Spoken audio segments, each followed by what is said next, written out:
ఈ రోజున జరిగేటువంటి నామకరణ మహోత్సవంలో భాగంగా మొట్టమొదట వాళ్ళ అబ్బాయికి మొత్తం 3 పేర్లు పెడుతున్నామని చెప్పి అనుకున్నాం. మొదటి పేరు మాసనామము, అనగా వైశాఖ మాసంలో పుట్టాడు కాబట్టి అనంతుడు అనేటువంటి పేరును పెట్టడం జరిగింది. రెండో పేరుగా నక్షత్రనామ్న, ఏ నక్షత్రంలో పుట్టాడు వివరాలన్నీ కూడా రాసే ప్రయత్నం చేశారు. అది స్వాతి నక్షత్రే ద్వితీయ చరణే, స్వాతి నక్షత్రం 2వ పాదంలో అబ్బాయి పుట్టాడు. ఇక ముచ్చటగా మూడో పేరు ఏమిటి ఆ పేరు అంటే వ్యవహారిక నామము. అందరం కూడా ఇప్పటిదాకా బుజ్జి, కన్న, పండు అలా పిలుస్తూ ఉన్నాం, అలా తర్వాత కూడా పిలుస్తాం. కానీ వ్యవహారిక నామం అనేది ఏదైతే పేరు పెడుతున్నామో ఆ పేరు ఒక్కసారి రివ్యూ అదిగోండి పట్టుకోండి. రెడీ 1 2 3 కబడ్డీ కొడుతుంది అందరూ ఒకసారి. అదిగో మీరందరూ కలుపుకోబోతున్నటువంటి పేరు వచ్చేస్తోంది.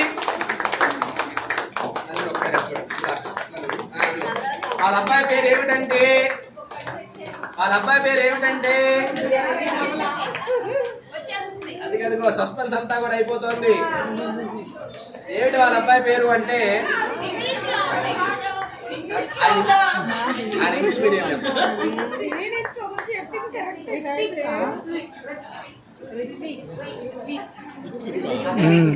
ఏమండి ఏం పేరండి?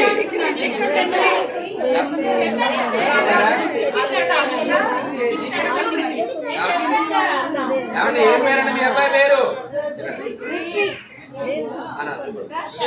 ఏమన్నా అందరూ ఒకసారి గట్టిగా చెప్తాం ఏం పేరండి వాళ్ళ అబ్బాయి పేరు? ఇంకొకసారి గట్టిగా చెప్తాం ఏమండి ఏం పేరు ఆ పేరు?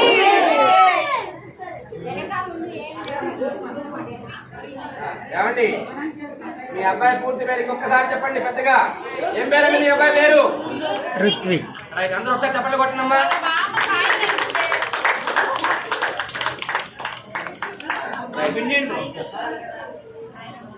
ఫోటో కూడా వచ్చింది.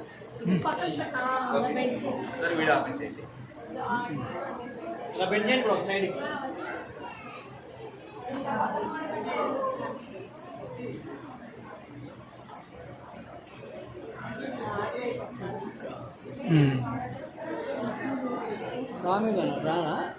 రా